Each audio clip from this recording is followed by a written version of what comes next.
Frères et sœurs, les temps ne sont pas faciles. Il faut que ce matin, on s'encourage.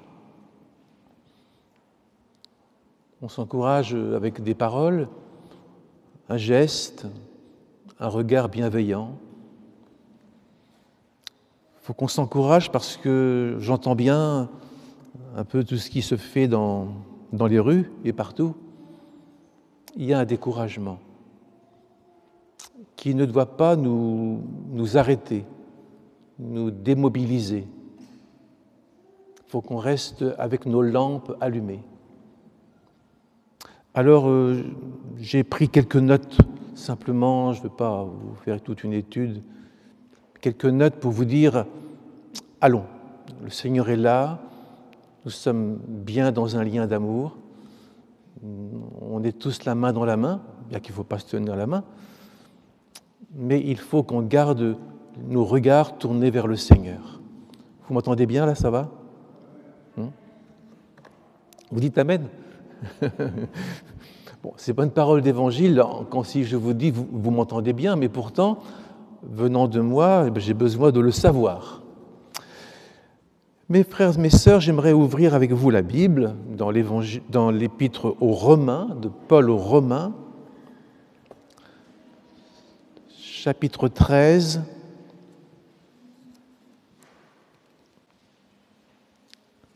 On va lire à partir du verset 8. À partir du verset 8. Romains 13, verset 8. Ne devez rien à personne, si ce n'est de vous aimer les uns les autres. Car celui qui aime les autres a accompli la loi. En effet, les commandements de la loi, tu ne commettras point d'adultère, tu ne tueras point, tu ne déroberas point, tu ne convoiteras point, et ce qu'il peut encore y avoir, se résume dans cette parole, tu aimeras ton prochain comme toi-même. L'amour ne fait point de mal au prochain, l'amour est donc l'accomplissement de la loi. Cela importe d'autant plus que vous savez en quel temps nous sommes. C'est l'heure de vous réveiller enfin du sommeil, car maintenant le salut est plus près de nous que lorsque nous avons cru. La nuit est avancée, le jour approche. Dépouillons-nous donc des œuvres des ténèbres et revêtons les armes de la lumière. Marchons honnêtement, comme en plein jour, loin des orgies et de l'ivrognerie, de la luxure et de la débauche, des querelles et des jalousies, mais revêtez-vous du Seigneur Jésus-Christ et n'ayez pas soin de la chair pour en satisfaire les convoitises. Amen. C'est l'heure de vous réveiller. Je crois vraiment que certains se sont endormis avec le Covid. Je vois bien, il y a des gens qui viennent moins. Bien sûr, quand on est cas positif, il faut faire attention aux autres. C'est un devoir de charité, de respect. Mais quand même, certains se sont endormis. Comme les vierges folles et les vierges sages, toutes se sont endormies. Et je pense que cette épidémie qui a touché quand même l'Église parce qu'elle nous empêche de parler, nous empêche de nous voir, de nous reconnaître, de nous accueillir, de manger ensemble, et nous empêche de se voir facilement, eh bien tout cela, ça a contribué à un refroidissement chez certains de nos frères, de nos sœurs. C'est quoi ce bruit de bottes en Ukraine ? Des dizaines de milliers de soldats qui se préparent. C'est quoi ça ? C'est l'heure de vous réveiller enfin du sommeil. Nous ne savons pas le jour et l'heure.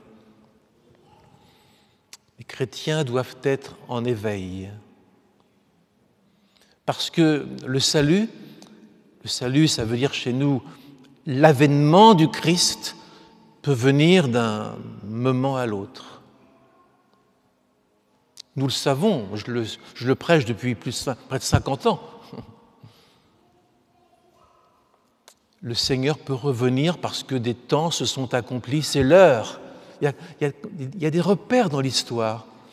C'est l'heure, c'est le temps marqué. Réveillez-vous, soyez attentifs. Il y a des temps marqués. Mais même si vous ne voyez pas l'avènement du Seigneur, nous pouvons aussi être appelés à partir vers lui, comme Lazare, le pauvre Lazare, qui est parti vers le Seigneur, porté par les anges. Donc il faut se préparer aussi, je ne dis pas à mourir, je n'aime pas ce mot, se préparer à rencontrer le Seigneur. J'y pense tous les jours. Oh, vous êtes pessimiste, frère. Ben non. Je suis comme celui qui va se marier puis qui pense tous les jours à sa fiancée.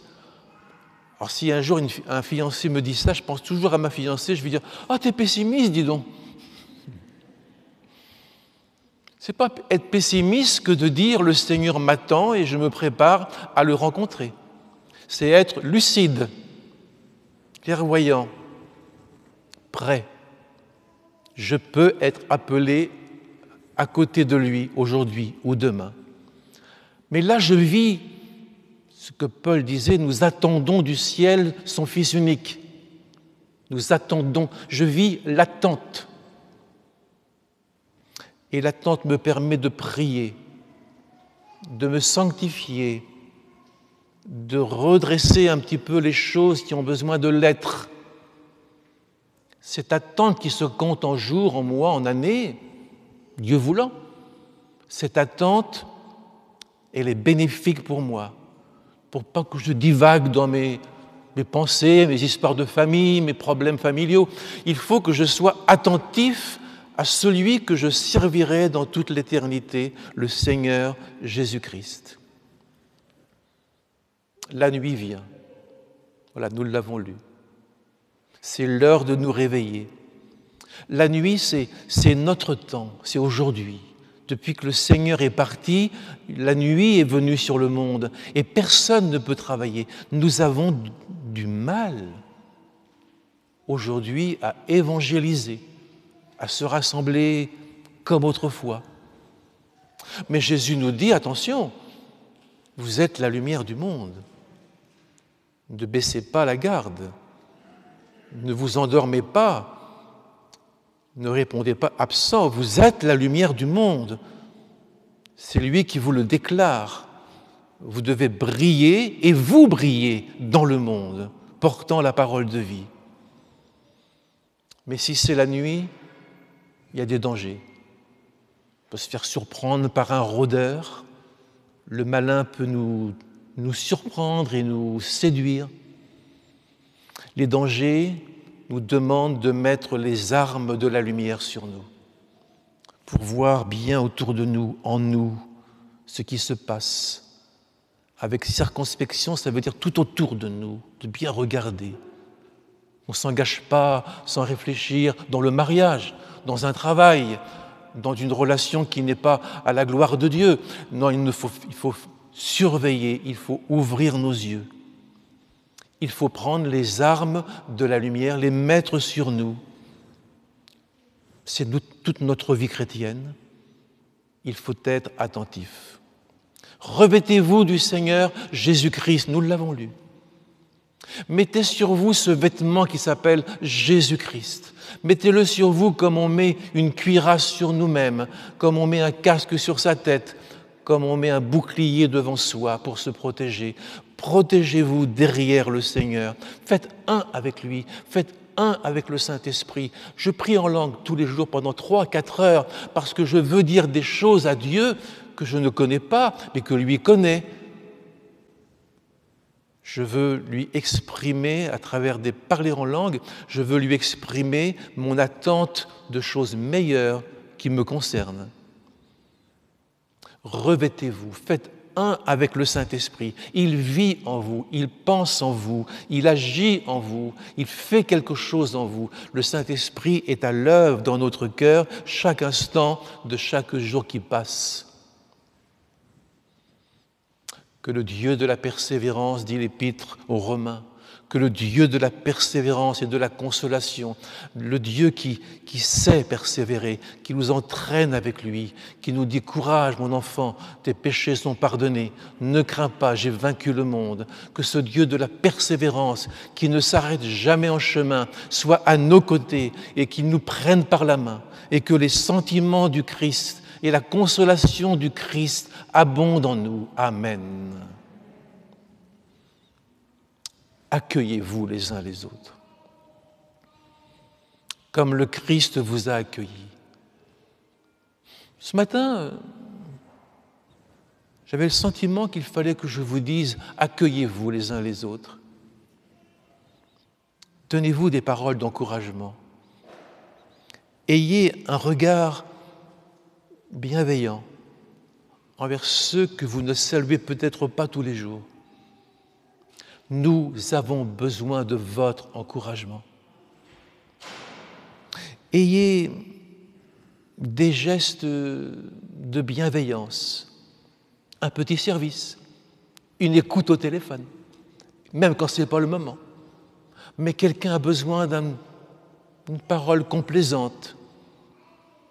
Quelqu'un a besoin d'entendre une prière au téléphone, peut-être. Un bonjour. Il ne faut pas qu'en venant au culte, nous en sortions en disant « je n'ai rien entendu pour moi, je n'ai rien reçu pour moi.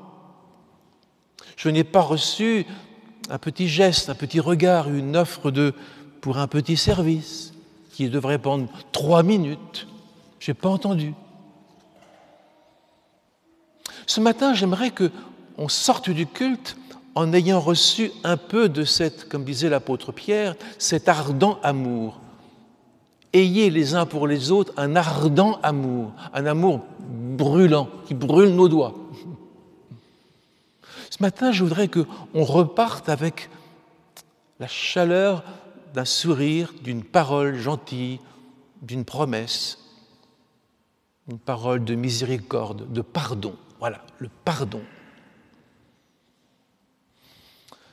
Paul le dit, exhortez-vous, ça veut dire encouragez-vous parce que les jours sont mauvais aujourd'hui. Encouragez-vous. Si vous ne vous encouragez pas, personne ne le fera. Aujourd'hui, je constate qu'il y a autour de moi un certain découragement. Parce que le Covid prend nos enfants, enfin, il n'y a pas des décès, heureusement, tous les jours, mais je veux dire, il y a des cas contacts, les enfants ne peuvent plus aller à l'école, ils sont moins à l'église, moins aux écoles du dimanche, etc., etc. Et ça nous désole. Vous savez, il y a quelque chose qui est magnifique dans l'Église, c'est ce qui fait l'Église, c'est ce qui la forme, c'est ce qui la tient debout, que la paix du Christ, à laquelle vous avez été appelés pour former un seul corps, ça veut dire une seule Église, unie, douce, agréable, que la paix du Christ règne dans vos cœurs. Littéralement, soit l'arbitre. Stop, ça ne va pas, il y a une faute. Que la paix du Christ réglemente, soit l'arbitre de toutes vos pensées. Si la paix du Christ est en nous, on va se parler gentiment. On va s'accueillir cette semaine. On va, peut-être pas dans des repas, il faut dépasser le repas. Il faut dire simplement un petit mot. Et ce matin, c'est peut-être l'occasion de s'échanger des petits mots. Parce qu'il faut s'encourager. Exhortez-vous les uns les autres, encouragez-vous les uns les autres. Pas des leçons de morale. Il faut faire confiance à Dieu. On le sait, ma sœur, on le sait. Ça fait des dizaines d'années que je le sais. Il faut faire confiance à Dieu. Oui, mais on a besoin d'avoir, en plus de la confiance à Dieu, d'une parole qui nous donne du courage pour dire je ne suis pas seul dans ce que je vis. Et puis la paix aussi, cette paix, ce sentiment de tranquillité, d'encouragement, de pardon, de bonheur, c'est magnifique la paix. Hein. Eh bien cette paix aussi, je crois qu'elle vient quand on a de l'ordre dans la maison. Si toujours tout est en désordre, avec des cris, de la musique, et puis des choses qui ne sont pas belles à dire, je crois qu'on ne sera pas en paix, on ne sera pas bien. Je pense qu'il faut de l'ordre. Voyons avec joie, dit l'apôtre Paul, voyons avec joie le bon ordre qui règne parmi vous, les choses à leur place, les frères à leur place, les sœurs à leur place. Chacun a quelque chose à faire. Il y a de l'ordre. On n'oublie personne. On a les regards sur tout le monde. On encourage nos enfants aussi. Et puis, pour qu'il y ait la paix dans ce temps un peu troublé, il faut des paroles. Pas du blablabla. Des paroles qui communiquent une grâce, ça c'est l'épître de Paul aux Éphésiens, des paroles qui communiquent une grâce, ça veut dire des paroles qui encouragent, qui communiquent un repos, un sentiment qu'on compte pour les frères, on compte pour les sœurs, on n'est pas étranger, on n'est pas délaissé, un sentiment qui communique, et des paroles qui communiquent une grâce. La sœur un tel que je n'avais pas vue depuis déjà 3 mois, elle m'a dit bonjour, on a discuté un peu, ça m'a fait du bien. Ça m'a encouragé. Allez, tout n'est pas perdu. Le Seigneur parle ainsi à l'Église. Que celui qui a des oreilles entende ce que l'Esprit dit aux Églises. Vous connaissez cette parole dans l'Apocalypse? Que celui qui a des oreilles, je touche, oui, j'en ai 2, et vous? Que celui qui a des oreilles entende ce que l'Esprit dit aux Églises. Je crois que le Seigneur parle à l'Église aujourd'hui. La nôtre, celle des autres, partout. Et je pense que le Seigneur veut nous dire « Soyez prêts, je viens bientôt. Et ma rétribution est avec moi, ma récompense, ou peut-être ma remontrance, est avec moi. Je connais ta vie, je connais tes pensées, je connais ton travail, je connais ta persévérance. Prends courage. » Voilà, le Seigneur aujourd'hui dit quelque chose à l'Église. Un témoignage peut-être. Je ne crains aucun mal quand je traverse la vallée de l'ombre de la mort. C'est réconfortant de savoir qu'il y a des frères qui tiennent bon, des sœurs qui prient, qui ne se découragent pas, qui ne sont pas la bouche fermée, mais qui prient, Seigneur, je m'attends à toi, je me repose sur toi. La prière des frères est un encouragement magnifique pour moi. La prière des sœurs, encore plus. Frères et sœurs, prions les uns pour les autres. Oui, je vous l'ai dit tout à l'heure, encourageons-nous parce que je ne sais pas quand sera le retour du Seigneur, mais je sais qu'il arrivera. Et je ne veux pas qu'il me trouve au lit, endormi. Petite note d'humour, mais enfin, on va revenir au sérieux. C'est un Anglais, j'aime bien les Anglais, qui ne se levait pas le matin, puis sa maman lui disait « Écoute, lève-toi, c'est l'heure du culte, tu vas arriver en retard au culte. » Et ce frère, c'est un frère, il ne se levait pas. « Lève-toi, c'est l'heure du culte, premièrement. Et deuxièmement, lève-toi parce que tu es le pasteur de l'Église. » Ça va mal. « Lève-toi parce que tu es le pasteur de l'Église. » Frères et sœurs, oui, je pense que des temps très sérieux sont devant nous. Mais je pense qu'il faut faire attention de ne pas tout à coup être pris de panique en disant « ça y est, j'ai plus de temps, le Seigneur va revenir ». C'est une bonne nouvelle que le Seigneur revienne, attention. Mais en même temps, il ne faut pas se laisser ébranler, puis laisser tout tomber, parce qu'il revient demain, alors on va tout laisser tomber, les enfants, la cuisine, la voiture, le ménage, non. L'apôtre Paul écrit aux Thessaloniciens « Ne vous laissez pas ébranler dans votre bon sens ». Vous ne vous laissez pas séduire, vous ne vous laissez pas aveugler. Paul dit aux Thessaloniciens, mais je crois que cette parole, elle est la même pour nous, il faut d'abord qu'on ait vu l'apostasie. Vous savez ce que c'est l'apostasie? C'est l'abandon de la foi chez les chrétiens, voilà, et dans le monde. On abandonnera le Seigneur et la foi. Alors, cette apostasie, l'apôtre Paul dit, il faut d'abord qu'elle vienne, l'apostasie. Puis après, attention, soyez prêts. Soyez prêts pour accueillir le Seigneur. Et j'aimerais vous dire que l'apostasie, elle s'installe aujourd'hui partout. Dans des grandes églises, dans des petites églises, elle s'installe partout. On fait des avortements à 14 semaines. Les médecins ne peuvent plus. Ils ne peuvent plus tuer les enfants, ce sont des enfants qui viennent, qui naissent, et il faut les tuer. Qu'est-ce que c'est que ça? Et ce n'est pas fini, on va descendre de plus en plus bas. Vous savez ce qui s'est passé le 9 novembre 1938,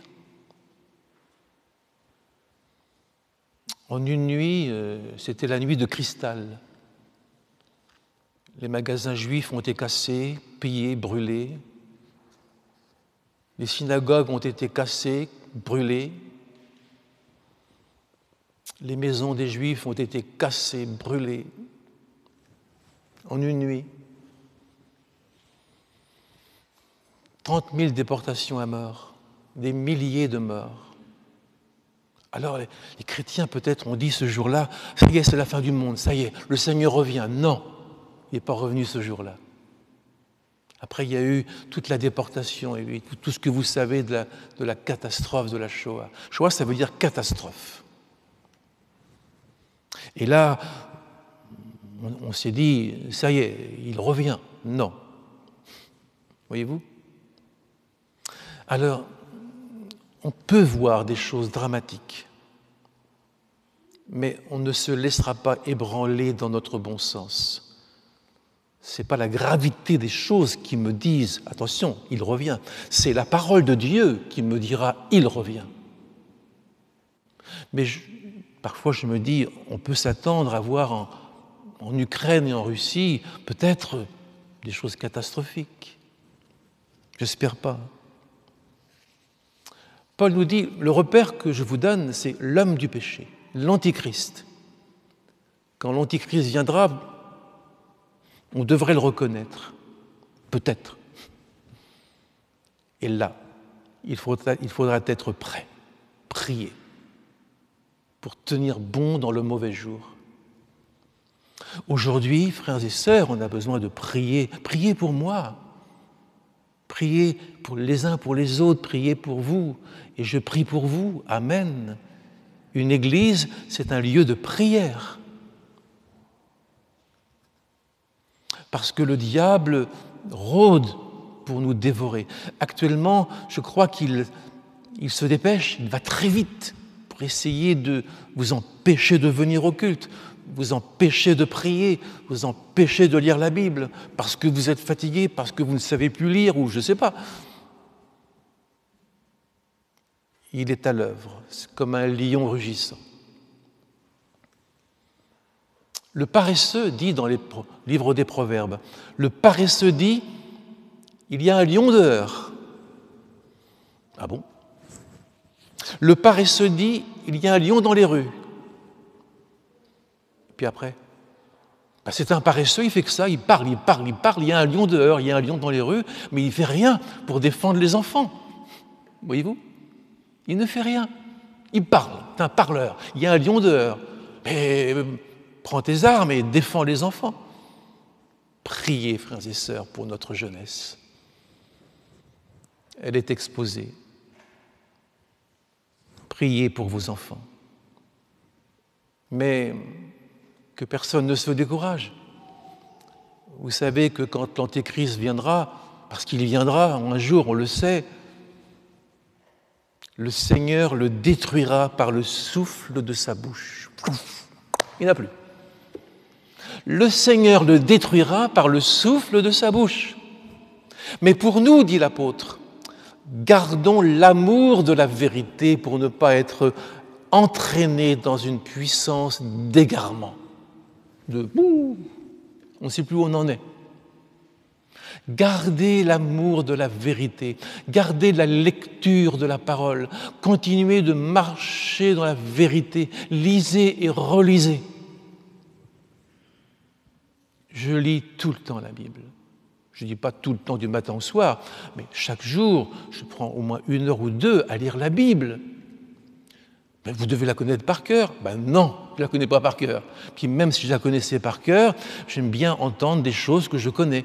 Comme ma femme me dit qu'elle m'aime, j'aime bien l'entendre, même si je sais par cœur. Non ? Frères et sœurs, des puissances d'égarement viendront sur le monde et la seule chose qui nous restera, c'est la parole de Dieu. Dieu vous a choisi dès le commencement. Ça fait plaisir. Dès le commencement, il vous a choisi pour le salut. Alors, soyez fermes. Dieu consolera vos cœurs et il vous rendra ferme pour que vous puissiez bien parler et faire encore beaucoup de choses. Que Dieu vous bénisse. Amen. Le lion rugit, mais le Seigneur vous préservera du malin. Oh, j'aime bien cette parole. Souvent, je l'ai lue pour moi. Que pour moi. Je prie pour toi pour que ta foi ne défaille pas. Non ? Priez pour moi comme ça me gêne pas. Priez aussi les uns pour les autres, que votre foi ne défaille pas. Et Jésus prie pour nous. Jésus prie pour nous. J'aime bien vos prières, mais je préfère encore celles de Jésus. Il prie pour vos enfants. Il faut que nous soyons des hommes de prière et des modèles à imiter. Que nous soyons en prière, parce que parmi nous, il ne faut pas aller loin, il y a des frères et sœurs qui mènent un dur combat pour leurs enfants. Attention, ce n'est pas facile. Il y a parmi nous des frères et sœurs qui combattent parce que leurs enfants vont mal, ils ne suivent pas l'école, ils font des bêtises. Leur part, peut-être que aussi ils ne se convertissent pas, ils sont malades, enfin, c'est des choses difficiles pour des parents. Et puis il y a aussi des frères et sœurs qui ont des parents malades, dont les jours sont comptés, qui sont en danger, on sait bien qu'ils vont finir leur vie bientôt. Alors il faut prier. Il y a des frères et sœurs ici qui ont besoin de prière pour leurs enfants, vous savez. Puis il faut prier aussi pour les souffrances du monde. Je pense à l'Afghanistan, je suis déchiré, malheureux, brisé dans mon cœur quand je pense que dans ce pays-là, il va y avoir des millions de morts par la faim. Avez-vous faim aujourd'hui ? On ne sait pas ce que c'est que la faim. Alors, la Bible dit, ces souffrances sont imposées à nos frères dans le monde entier. Mais nous, on ne croise pas les bras en disant « Oh, les pauvres, oh, moi je suis bien ». Seigneur, aie compassion de l'Afghanistan, aie compassion de la Biélorussie, de la Russie, de l'Ukraine, aie compassion de nous, Seigneur. Et puis du Burkina Faso, vous avez vu, le Burkina. Ce pays qui avait tellement de chrétiens au poste clé et qui était en paix pendant tellement d'années, et voilà que tout à coup, tout est chamboulé. Ce pays que je connais, que j'ai aimé, que j'aime.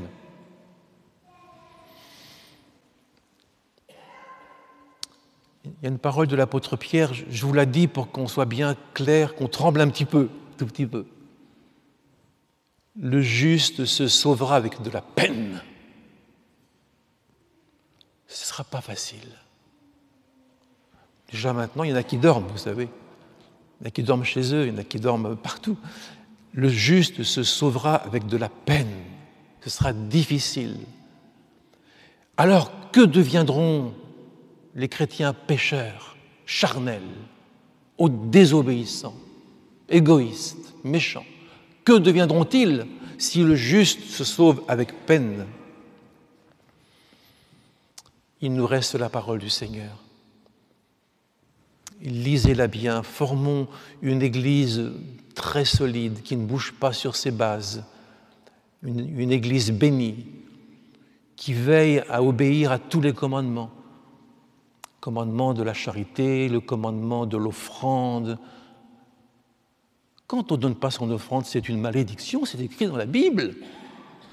C'est une malédiction parce que, en fait, on prive l'Église d'un bien qui va lui permettre de continuer plus à évangéliser. On prive l'Église et on charge ceux qui déjà sont à l'œuvre. On les charge de plus en plus.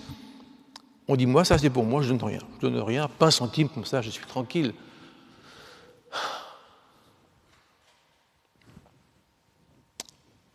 Une église, ce n'est pas seulement la vidéo qu'on regarde à la télé.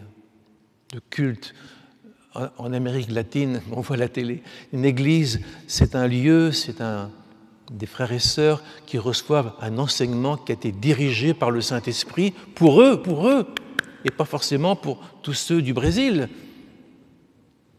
Une église, d'après la Bible, c'est un lieu où l'on célèbre la Sainte Seine avec les frères et sœurs. On partage le pain, on partage le vin.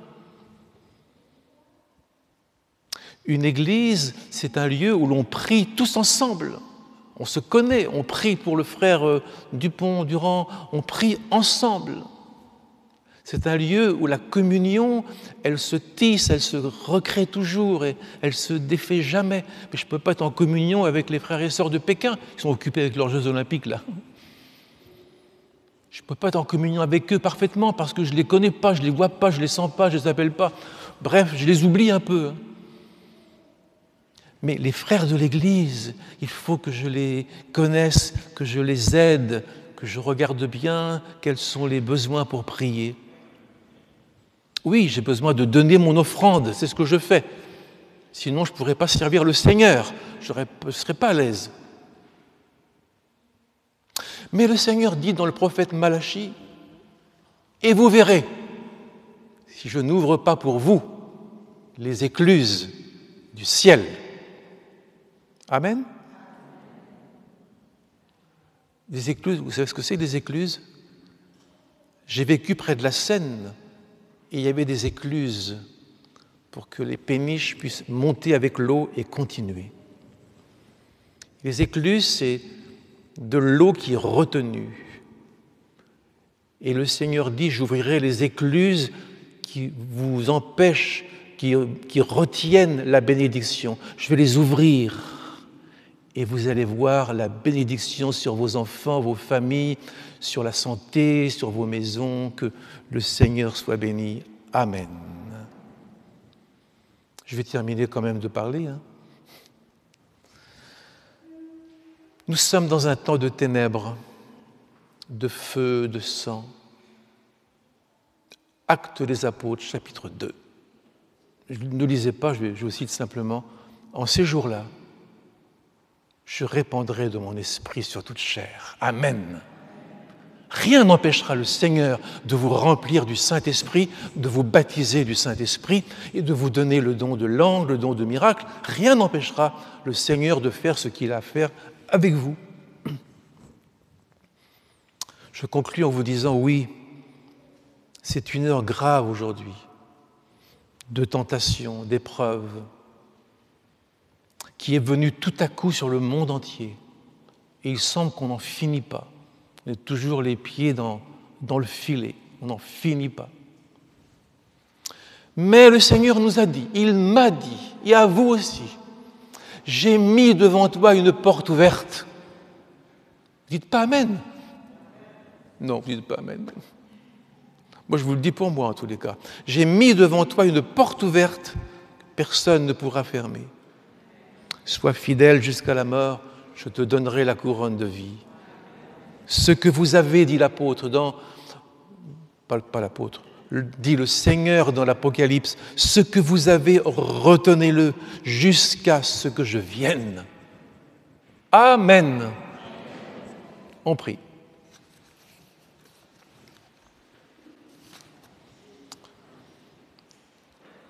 Dans ce temps chaotique, incertain, une chose nous console, nous rassure, nous tient debout. C'est ton engagement envers nous, qui ne fera jamais défaut. C'est ton engagement qui nous donne toutes choses. La grâce nous donne tout avec le Christ. Garde-nous ou ramène-nous dans l'obéissance, dans la charité, qui est l'accomplissement de toute la loi. Aimer son prochain comme soi-même. Bénis notre Église de Rennes, que nous ne soyons pas attristés dans le ciel par la disparition de certains du milieu de nous. Bénis ton Église et qu'elle soit belle, forte, fructueuse, sensible, paisible, enrichie de toutes les bénédictions qu'on partage entre nous. Merci Seigneur. Amen. Dieu vous bénisse.